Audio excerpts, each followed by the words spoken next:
গৰিমা তুমি কিয় কান্দি আছা থেত আকৰিজনী তুমিচোন জানাই মই যে আকাশত উৰি ভাল পাওঁ আৰু সাগৰৰ তলিত শুই ভাল পাওঁ মই শুনিছো আমাৰ ঘৰৰ সন্মুখতনো লোকাৰণ্য হৈছে সেইবোৰ কোন জানানে কবলৈ বেয়া যদিও কওঁ শুনা সেইবোৰ জুবিন পাগল সিহঁতে মোৰ দৰে কাকো খাতিৰ নকৰে পাৰিলে সিহঁতক বুজাবা গালি নাপাৰিবা দেই নহলে মই বৰ দুখ পাম আজি গোটেই অসম বন্ধ হৈ পৰিছে গাড়ী মটৰ দোকান পোহাৰ স্কুল কলেজ সকলো মোক পাগল আৰু মদাহী বুলি গালি পৰা সকলো আজি মোৰ ফটোখন চাই চাই কান্দিছে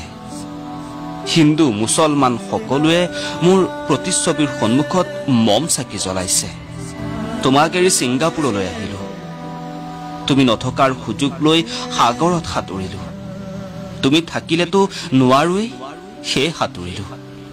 কিছু সময় সাঁতুৰি ভাগৰি পৰিছিলো এবাৰ নাওখনত উঠিব চেষ্টা কৰিছিলো কিন্তু নোৱাৰিলো পৰি গলো পানীত মই বন্ধু কেইজনক মাতিছিলো সম্ভৱতঃ সিহঁতে নুশুনিলে তেতিয়া তোমালৈ বৰ মনত পৰিছিল